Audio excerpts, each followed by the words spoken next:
आलस आदमी को अंदर से खोखला बना देती है। उसकी स्फूर्ति अंदर से मर चुकी होती है। चाहे बाहर से आदमी कितना भी स्वस्थ नजर आए, लेकिन अंदर से आलस ने उसे दीमक की तरह उसके शरीर को खोखला कर दिया होता है।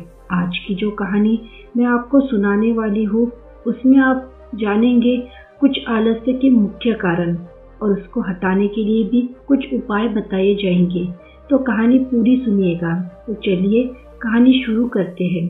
एक आलसी आदमी बुद्ध के पास आकर कहता है कि मैं अपने आप से बहुत परेशान हूँ। मैं बहुत ही आलसी आदमी हूँ, इसलिए सब लोग मुझे ताने देते रहते हैं। क्या आपके पास कोई मार्ग है जिससे मेरा आलस से दूर हो सके? यह सुनकर बुद्ध ने कहा कि तुम्हें कैसे पता कि तुम एक आलसी आदमी हो? इस बात का उत्तर देते हुए वह आदमी बोला कि हे बुद्ध, सब लोग मुझसे कहते हैं रहते हैं कि तू बहुत आलसी आदमी है, तुझसे कोई काम ठीक से नहीं होता, तू हर काम को टालता रहता है और भी न जाने क्या क्या बातें कहते रहते हैं। यहाँ तक कि मेरे परिवार के लोग भी मुझे आलसी आदमी कहकर पुकारते हैं। यह सुनकर बुद्ध उस आदमी से पूछता है कि तुम्हारे पास आलसी होने का कोई प्रमाण है? क्या तुम यह सिद्ध कर सकते हो कि तुम एक आलसी आदमी हो? यह सुनकर वह आदमी कहता है कि मैं कभी भी सुबह जल्दी नहीं उठ पाता और हर काम को टालता रहता हूँ। मुझे लगता है कि आलसी होने के लिए यह प्रमाण काफी होगा। इस आदमी की बातें सुनकर बुद्ध कहते हैं कि आलस्य को समझने के लिए यह हमें जानना होगा कि आलस्य क्या होता है और वो शरीर में कैसे जन्म लेता है।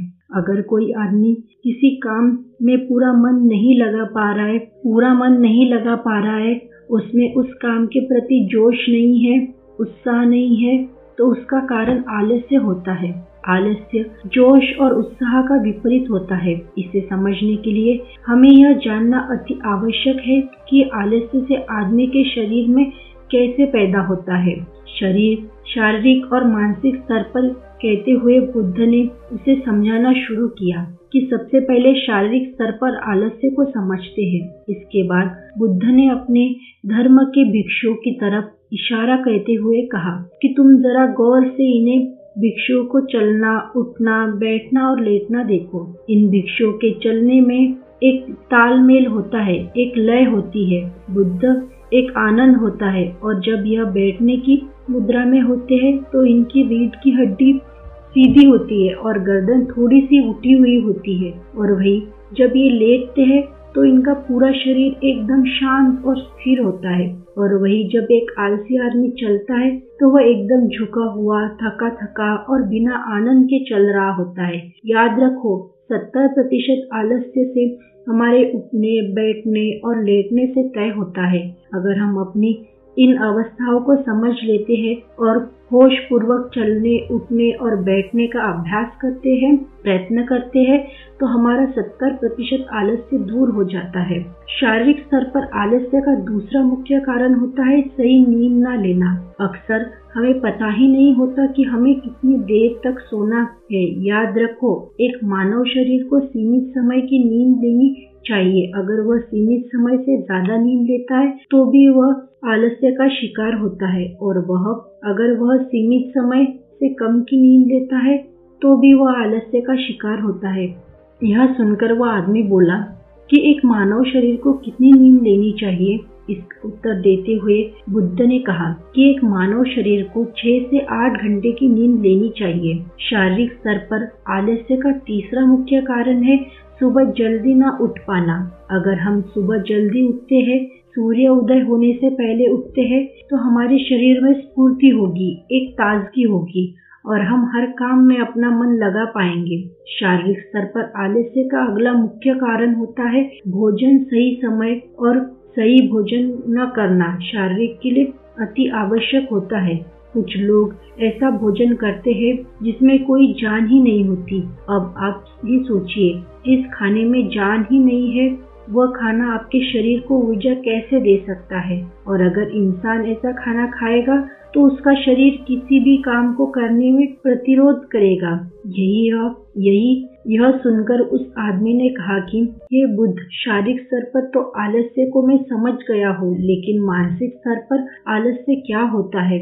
इसका उत्तर देते हुए बुद्ध कहते हैं कि इंसान को अपने जीवन में बहुत सारी नाकामयाबियां मिलती है। जब वह नाकामयाब होता है, किसी काम को पूरा नहीं कर पाता, उसका जोश और उत्साह अगले काम को करने के लिए ठंडा पड़ जाता है। जब भी वह किसी नए काम को शुरू करता है तो उसका पिछला काम उसके मन को प्रभावित करता रहता है, इसलिए वह नए काम को पूरे जोश और उत्साह के साथ और पूरा मन लगाकर नहीं कर पाता है और यही आलस्य का कारण बन जाता है, जिसकी वजह से वह नया काम भी पूरा नहीं हो पाता है, क्योंकि उसमें उसका पूरा मन और पूरा जोश नहीं लगा होता।